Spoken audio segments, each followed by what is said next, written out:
एक tennis player का अपने ही ब्रदर इन लॉ के फियांसे के साथ अफेयर हो जाता है। उसके बाद इस कहानी में आगे क्या होता है, ये जानने के लिए हमारे साथ इस वीडियो के एंड तक बने रहिए। हाय फ्रेंड्स, मेरा नाम है यश और आज मैं आपको ईयर 2009 में आई मूवी मैच पॉइंट की स्टोरी सुनाने वाला हूँ। अगर आपको ये वीडियो अच्छा लगता है तो प्लीज़ लाइक और कमेंट कर दीजिए और चैनल को सब्सक्राइब कर लीजिए। तो बिना किसी देरी के एक्सप्लेनेशन स्टार्ट करते हैं। मूवी स्टार्ट होती है और हमें हमारा मेन कैरेक्टर जिसका नाम क्रिस है ये दिखाया जाता है। ये स्क्रीन पर आता है, ऐसे बात करते हुए कहता है, इस वर्ल्ड में लकी होना बहुत इंपॉर्टेंट है। लोग ज़्यादा लक पर बिलीव नहीं करते क्योंकि वो डरते हैं। मैच के बीच में एक ऐसा पॉइंट आता है जब बॉल नेट से टकराता है। उस वक्त एक तो वो आगे जा सकता है और आप जीत जाते हो, या वो पीछे आ जाता है और आप हार जाते हो। ये सारी चीज़ें लक पर ही तो डिपेंड करती हैं। और इसके बाद हमारी आगे की स्टोरी स्टार्ट होती है। क्रिस एक्चुअल में बहुत ही सक्सेसफुल टेनिस प्लेयर था। उसे अलग अलग जगह पर टूर के लिए जाना पड़ता था और ये लाइफ उसे अच्छी नहीं लगी। वो डिसाइड करता है कि अब वो टेनिस का इंस्ट्रक्टर बनेगा। लंदन में आके उसे जॉब भी मिल जाती है। एक दिन उसे बहुत ही रिच स्टूडेंट मिला, उसका नाम था टॉम। टॉम और क्रिस में फ्रेंडशिप हुई। एक दिन जब वो बात कर रहे थे तब टॉम कहता है, मुझे ओपेरा देखना बहुत अच्छा लगता है और उसके साथ कोई आए ऐसा कभी होता नहीं। क्रिस ने कहा, मुझे भी ओपेरा देखना बहुत अच्छा लगता है। इस बात पर दोनों की बॉन्डिंग होती है और वो दोनों ओपेरा देखने का डिसाइड करते हैं। वे दोनों जब वहाँ पे पहुँचे तो टॉम की पूरी फैमिली वहाँ थी। उसकी मदर फादर और एक सिस्टर भी वहाँ पर थी। सिस्टर का नाम क्लोय था। क्लोय को क्रिस फर्स्ट टाइम देखते ही बहुत अच्छा लगने लगा। अगले दिन जब टॉम और क्रिस फ़ोन पर बात कर रहे थे तो टॉम कहता है, मेरी सिस्टर को तुम अच्छे लगे, उसने वीकेंड पर तुम्हें पेरेंट्स से मिलने के लिए बुलाया है। क्रिस भी फिर चला गया। टॉम और क्रिस टेनिस खेल रहे थे तो क्लोय भी इंटरेस्टेड हो गई। फिर क्रिस उसे खेलना सिखाता है। उन्होंने बहुत सारी बातें की और एक दूसरे को जानने लग गए। क्लोय को पता चला कि क्रिस बहुत ही पुअर फैमिली से आता है। उसने मेहनत की और टेनिस में प्रोफेशनल प्लेयर बन गया। क्लोय को ये सब बहुत अच्छा लगता है। उसने फिर उसे एक आर्ट एग्जीबिशन देखने के लिए बुलाया। घर में ही आते ही क्रिस नोला को नोटिस करता है। नोला उसे बहुत ही अट्रैक्टिव लगती है। टेबल टेनिस में नोला को भी कोई हरा नहीं सकता। क्रिस उसके साथ खेलता है और उसे हरा देता है। नोला भी उसके साथ फ्लर्ट करने लगी। कहती है, तुम्हारा गेम बहुत एग्रेसिव है। क्रिस भी कहता है, क्या तुम्हें कभी किसी ने कहा कि तुम्हारे लिप्स बहुत ही सेंसुअल हैं? यही बातें चल रही थी कि तभी वहाँ पर टॉम पहुँचा। टॉम नोला को क्रिस से इंट्रोड्यूस करवाता है। कहता है कि ये मेरी फियांसे है। नोला एक्चुअल में एक स्ट्रगलिंग एक्ट्रेस थी। टॉम की मदर को ये प्रोफेशन अच्छा नहीं लगता था, बट टॉम नोला से बहुत ही प्यार करता था। आजकल क्रिस के पास बहुत सारा टाइम होता है क्योंकि उसके पास ज़्यादा स्टूडेंट्स नहीं थे ना, तो क्लोय को ये बात अच्छी लगती है और वो क्रिस को हेल्प करना चाहती थी। इसलिए उसने अपने फादर से बात की ताकि उसे भी उसके डैड की कंपनी में जॉब मिल जाए और फादर ने भी हाँ कह दी। तो क्लोय इसके लिए बहुत ही एक्साइटेड हो गई, बट क्रिस को ये थोड़ा ऑकवर्ड लगा। उसने कहा, मुझे बिजनेस के बारे में कुछ भी नहीं पता, शायद मैं इसे कर नहीं पाऊँगा। तो क्लोय कहती है, सिर्फ तुम वहाँ जाके देखो, स्लोली तुम सारा ऑफिस रन करने लगोगे। आज रात को क्रिस और क्लोय नोला और टॉम के साथ डिनर कर रहे थे। क्रिस नोला के बारे में और भी जानना चाहता है। उसकी मूवीज़ के बारे में उसने उससे पूछा। नोला कहती है, मुझे सिर्फ एक ही कमर्शियल मूवी मिला था, उसके बाद उसे ज़्यादा चांस नहीं मिला। आजकल वो सोच रही है कि उसे एक्टिंग का करियर छोड़ देना चाहिए। इसके बाद हम देखते हैं कि क्रिस ने क्लोय के फादर के यहाँ पे जॉब ले लिया है। एक दिन वो मतलब क्रिस और क्लोय दोनों हैंग आउट कर रहे थे। क्रिस ने क्लोय को एक सॉन्ग की सीडी दी। उनका प्लान था कि वो इसे ही घर पे सुनेंगे और डिनर करेंगे। एक ब्यूटीफुल सी इवनिंग ये स्पेंड करते हैं। तभी क्लोय कहती है, आज रात नोला और टॉम ने हमें डिनर के लिए बुलाया है। उसने उसे मना कर दिया। ये बात सुनकर क्रिस क्लोय से कहता है कि हमारी नाइट कभी भी हो सकती है, हमें उनके साथ डिनर के लिए जाना चाहिए। क्रिस क्लियरली नोला में यहाँ पर इंटरेस्टेड होता हुआ हमें दिखता है। वे डिनर के लिए गए पर आज रात नोला इनके साथ नहीं गई। उसका ऑडिशन था, वो इसके लिए नर्वस थी। अगले दिन स्ट्रीट से गुजरते वक्त क्रिस नोला से मिला। वो बहुत ही टेंशन में थी। अब उसका ऑडिशन था और वो डर रही थी। क्रिस ने फिर उसे सहारा दिया। जहाँ पर ऑडिशन था वहाँ पे वो उसके साथ गया। नोला का ये ऑडिशन बहुत ही ख़राब जाता है। उसे काम होना था, इसलिए वो एक ड्रिंक के लिए ऑफ़र करती है। तो वो दोनों ड्रिंक करने के लिए एक जगह जाते हैं। इन दोनों की बातों से हमें पता चलता है कि नोला के फादर उसे बचपन में ही छोड़कर चले गए थे। उसे अपनी लाइफ में सक्सेसफुल बनना है, इसलिए एक्ट्रेस बनना उसका ड्रीम था। क्रिस नोला को उसके और टॉम के रिलेशन के बारे में पूछता है। नोला कहती है हम दोनों एक पार्टी में मिले थे। टॉम को मैं बहुत अच्छी लगी तो वो हमेशा मुझे गिफ्ट भेजता था। मुझे उसने बहुत ज़्यादा अटेंशन दिया था। तुरंत फिर मुझे प्रपोज भी कर दिया। नोला फ्रस्ट्रेटेड थी क्योंकि टॉम की मदर को नोला अच्छी नहीं लगती थी, तो नोला को ये बहुत बुरा लगता था। क्रिस ने कहा शायद उन्हें मैं भी अच्छा नहीं लगूंगा, तो नोला ने कहा कि ऐसा कुछ भी नहीं है, वो तुम्हारी और क्लोई की शादी हो इसके लिए रेडी है। एक्चुअल में क्लोई का एक बहुत ही घटिया बॉयफ्रेंड था, उसके कंपैरिजन में तुम बहुत अच्छे हो, बस अब इसके बाद कुछ गड़बड़ मत कर देना। क्रिस पूछता है कि कैसे? नोला ने कहा मेरे साथ अफेयर ना करके। इसके बाद वीकेंड के लिए सारे टॉम की फैमिली के साथ थे। यहीं पर टॉम की मदर और नोला के बीच में झगड़ा हो गया था। नोला एक एक्ट्रेस है और इसी बात पर यह झगड़ा शुरू हुआ था। झगड़े के बाद नोला बहुत ही डिस्टर्ब हो गई थी। बाहर बहुत ज़ोर से बारिश हो रही थी। उसी वक्त वो घर से बाहर निकल जाती है।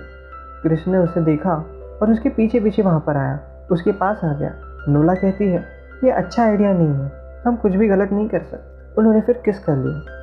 यहीं पर वो इंटीमेट हो जाते हैं। उस दिन के बाद नोला क्रिस को इग्नोर कर रही थी। एक दिन दिल्ली में क्रिस नोला से बात करता है। नोला ने कहा हम दोनों किसी और के साथ इन्वॉल्व हैं, जो भी हुआ वो सिर्फ एक गलती थी।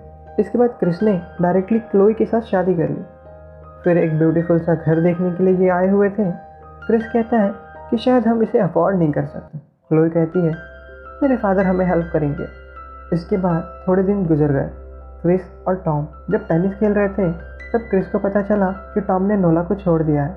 ये उसकी मदर की वजह से हुआ था। उसकी मदर चाहती थी कि उसकी दूर की कज़न के साथ उसकी शादी हो। क्रिस ने फिर नोला को कांटेक्ट करने की कोशिश की बट उसे कभी मिली नहीं। और आजकल क्रिस क्लोई को प्रेग्नेंट करने की कोशिश कर रहा था। एक्चुअल में क्लोई को जल्दी से जल्दी प्रेग्नेंट होकर अपनी फैमिली स्टार्ट करनी थी, पर क्रिस को ये सब सही नहीं लगता, बट वो क्लोई के साथ मान जाता है। इसके बाद टॉम और उसके कज़न की शादी हो गई। एक दिन क्लोई अपने फ्रेंड के साथ एक आर्ट गैलरी में गई थी। तब क्रिस को ऑफिस में याद आया कि उसे क्लोई से मिलना था।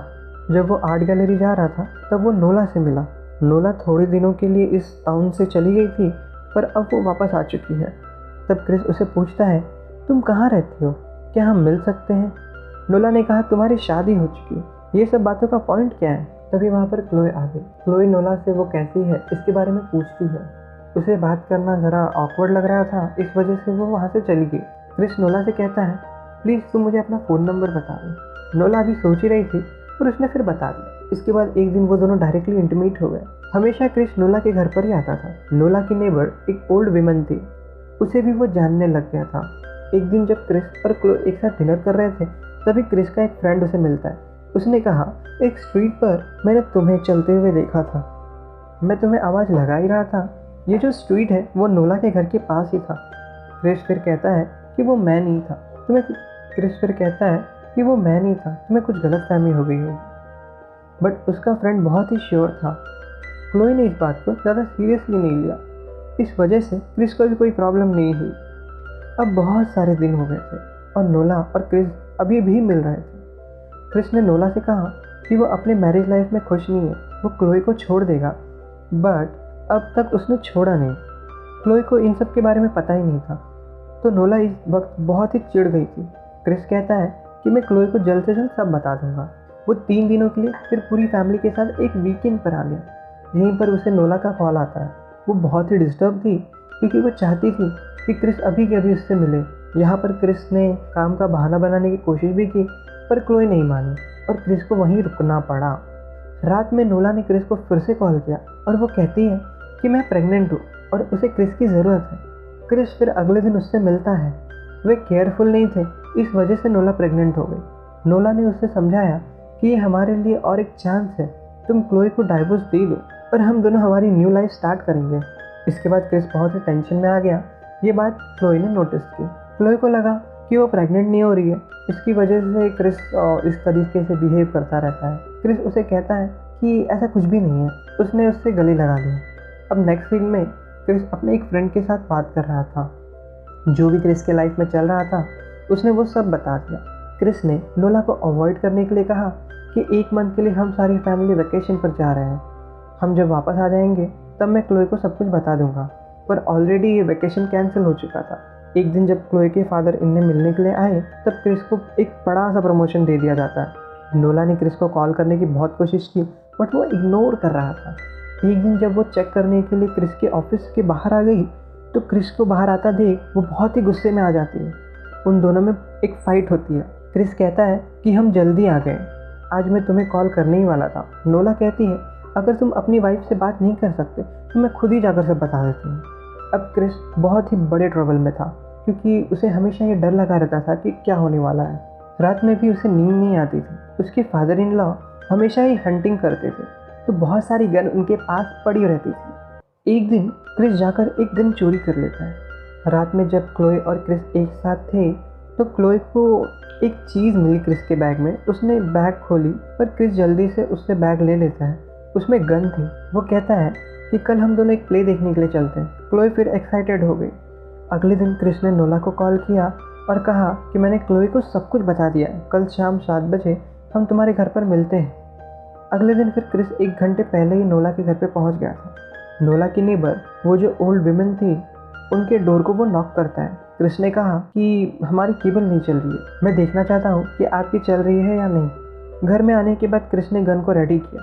वो उस ओल्ड लेडी को मार देता है और घर की सारी चीज़ें तहस नहस कर देता है। और उस ओल्ड विमेन की ज्वेलरी उसने ले ली थी ताकि पुलिस को लगे कि ये सारी चीज़ें तहस नहस जो किया है वो किसी चोर ने किया होगा। क्रिस घर में ही था तभी ओल्ड विमेन से मिलने के लिए एक आदमी आता है। क्रिस ने डोर नहीं खोला था तो थोड़ी देर में ही वो आदमी वहाँ से चला जाता है। 7 बजने पर वहाँ नोला भी आ गई। वो लिफ्ट से उतरी तभी क्रिस ने उसे शूट कर दिया। वो बहुत ही डर गया था पर वो वैसे ही क्लोए के साथ प्ले देखने के लिए आ गया था। क्राइम सीन पर पुलिस पहुंचती है। उन्हें लगा कि ये रॉबरी थी। बट अगले दिन क्लोए को इसके बारे में पता चलता है। पूरी फैमिली को नोला के लिए बहुत बुरा लगता है। फिर अगले दिन क्रिस अपने फादर इन लॉ के घर पर आकर उनकी गन वापस रख देता है। क्लोए अब प्रेग्नेंट हो गई थी। अचानक से उसे ऑफिस में पुलिस का कॉल आया और वो उससे बातें करना चाहती थी। क्रिस के पास ओल्ड विमेन की जो ज्वेलरी थी उसने सारी नदी में फेंक दी, पर हम देख सकते हैं कि उसकी एक रिंग शोर पर रह जाती है। क्रिस फिर पुलिस से मिलने के लिए आया। पुलिस उससे पूछती है तुम्हारे और नोला के बीच में क्या रिलेशनशिप थी। क्रिस कहता है वो मेरी ब्रदर इन लॉ की फियांसे थी, हम दोनों में कुछ भी नहीं था। पुलिस ने फिर नोला की डायरी निकाली और उन्हें नोला और क्रिस के बीच में जो भी था वो सब पता था। क्रिस डर गया। वो कहता है हम दोनों में अफेयर था पर आपको मैं डायरेक्टली ये बात नहीं बता सकता। मैं मेरी वाइफ से बहुत ही प्यार करता हूँ, वो सिर्फ मेरी एक गलती थी, पर इसका मतलब ये नहीं कि मैंने नोला का मर्डर किया है। अगर आप इसकी इन्वेस्टिगेशन करना चाहते हो तो प्लीज़ बहुत ही स्ट्रिक्टली कीजिए। आपके इस डाउट की वजह से मैं मेरी ज़िंदगी नहीं ख़राब कर सकता। प्लीज़ इसके बारे में किसी को पता नहीं चलना चाहिए। क्रिस के जाने के बाद पुलिस ने इसके बारे में डिस्कस किया। एक को लगता है कि क्रिस गिल्टी है और दूसरे को लगता है कि शायद ड्रग्स से रिलेटेड क्राइम था। रात में क्रिस को नोला उसके सामने दिख रही थी। नोला कहती है मेरे साथ ये सब करके तुम जी कैसे सकते हो। क्रिस ने कहा अगर मैं गिल्ट के साथ जीऊँ तो जी नहीं पाऊँगा, मुझे लाइफ में आगे बढ़ना ही पड़ेगा। तभी क्रिस को वो ओल्ड लेडी दिखती है। वो कहती है मेरी क्या गलती थी, तुमने मुझे क्यों मारा। क्रिस कुछ भी नहीं कह पाता। उस ओल्ड लेडी ने क्रिस से कहा कि इसमें तुम्हारा बेटा भी था, तुमने अपने चाइल्ड को भी मार डाला। क्रिस को बहुत ही बुरा लगता है। एक डिटेक्टिव ने इस सारी केस को फिगर आउट कर लिया था। उसे लगता है कि 100% क्रिस ने ही क्राइम किया है। दूसरा डिटेक्टिव से कहता है कि वो जो ओल्ड लेडी थी उसका रिंग उसे एक ड्रग एडिक्ट के पास मिलता है, उसे हमने अरेस्ट कर लिया है। क्रिस ने कुछ भी नहीं किया था। हमने प्रीवियसली देखा था कि क्रिस ने ओल्ड विमेन की सारी ज्वेलरीज फेंक दी थी और उसी वक्त एक रिंग शोर पर ही गिर जाती है और यही रिंग एक ड्रग एडिक्ट को मिल गई और उसने उठा ली। वो इस केस में फ्रेम हो चुका था। क्रिस बार बार बच जाता है। मूवी के फर्स्ट सीन में उसने जो हमसे कहा था कि लाइफ में चांस बहुत ही ज़्यादा इम्पॉर्टेंट है, अगर ये चांस नहीं होता तो आज वो बच नहीं पाता। उसने जो भी किया बहुत ही गलत किया, पर अब इस गिल्ट के साथ उसे ज़िंदगी भर जीना पड़ेगा। इसी के साथ ये मूवी यहीं पर ख़त्म हो जाती है। अगर आपको ये वीडियो अच्छा लगा तो